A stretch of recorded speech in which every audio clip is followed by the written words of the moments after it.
Saudi আরবে আপনার company বা আপনার কফিল আপনার কাছ থেকে এই দুইটি জিনিস চাইলে আপনি কখনোই আপনার কফিল বা আপনার কোম্পানিকে এই দুইটি জিনিস দিবেন না বা এই দুইটি কাজ আপনি করতে যাবেন না। যদি আপনি এই দুইটি কাজ করতে যান তাহলে সৌদি আরবে আপনার লাইফটাই কিন্তু সম্পূর্ণ বরবাদ হয়ে যেতে পারে। আপনি কখনোই সৌদি আরব ছেড়ে যেতে পারবেন না।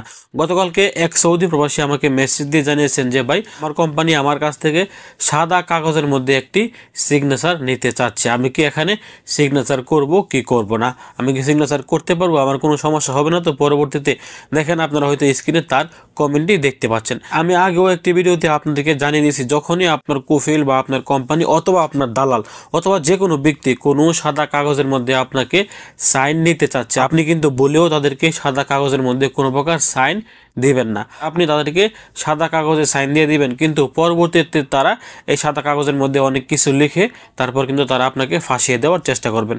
যদি আপনি এই সাদা কাগজে সাইন করেন আর আপনি এই কোম্পানি থেকে পরবর্তীতে চলে আসেন, তাহলে কিন্তু সে চাইলে আপনার বিরুদ্ধে অ্যাকশন নিতে পারবে আপনার এই সাইনটি দেখিয়ে। অথবা যদি আপনার কোম্পানি আপনাকে হিসাব টিসাব না দেয়, তাহলে কিন্তু সে শেষে আপনার এই সাইনটিকে ব্যবহার করতে পারবে যে আমি তাকে আমার কোম্পানিতে প্রবেশ করানোর ক্ষেত্রে আমি তাকে বলে দিয়েছি যে আমার কোম্পানিতে কোনো প্রকার হিসাব নাই, সে সব কিছু মেনে এখানে সাইন করে আমার এখানে প্রবেশ করেছেন, এখন সে হিসাব চাচ্ছে, আমি তাকে হিসাব দিতে পারবো না। এই সমস্ত সাইন থেকে আপনারা বিরত থাকবেন। অনেকে আছেন সাইন করে কোম্পানিতে ঢোকেন, পরে কোম্পানি ভালো না হওয়ার কারণে আপনারা এখান থেকে চলে যান, আর চলে যাওয়ার কারণে কিন্তু আপনার কোম্পানি আপনার এই সাইনটিকে পুঁজি করে আপনার বিরুদ্ধে বড় অঙ্কের একটি মামলা করে বসে, তখন কিন্তু আপনি সৌদি আরব ছেড়ে যেতে পারেন না। আর আপনি তাকে যতক্ষণ না পর্যন্ত আপনার কোম্পানি বা আপনার কফিলের করা মামলার ক্ষতিপূরণ না দিচ্ছেন, ততক্ষণ পর্যন্ত কিন্তু আপনার এই মামলাটি উঠবে না।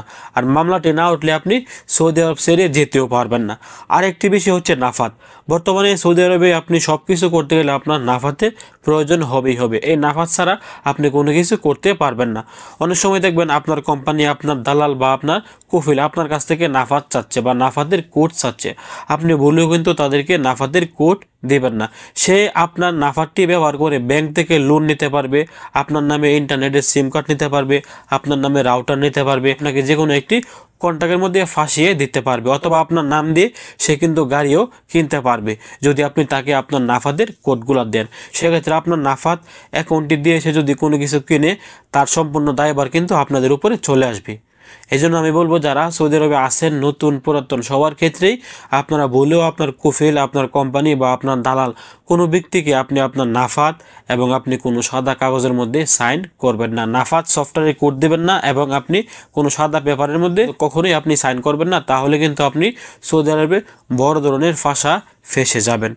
তো ভিডিওটি শেয়ার করে সবাইকে জানিয়ে দেওয়ার চেষ্টা করবেন যে কোনো সৌদি প্রবাসীর জন্য কোনো কফিল বা কোনো কোম্পানি বা কোনো দালালের খপ্পরে পড়ে এগুলোর মধ্যে সাইন না করে আর নাফাতের কোনো কোড কোনো দালাল, কোনো কফিল, কোনো কোম্পানিকে না দেয়। এই ছিল আজকে গুরুত্বপূর্ণ একটি আপডেট তথ্য। ভিডিওটি সর্বোচ্চ শেয়ার করে সবাইকে জানিয়ে দেওয়ার চেষ্টা করবেন, এবং আপনি যদি আমাদের দূরপ্রবাসী একদমই নতুন হয়ে থাকেন, অবশ্যই আমাদের ফেসবুক পেজ এবং ইউটিউব চ্যানেলটি সাবস্ক্রাইব করে আমাদের ফ্যামিলির নতুন একজন সদস্য হয়ে যাবেন। আসসালামু আলাইকুম।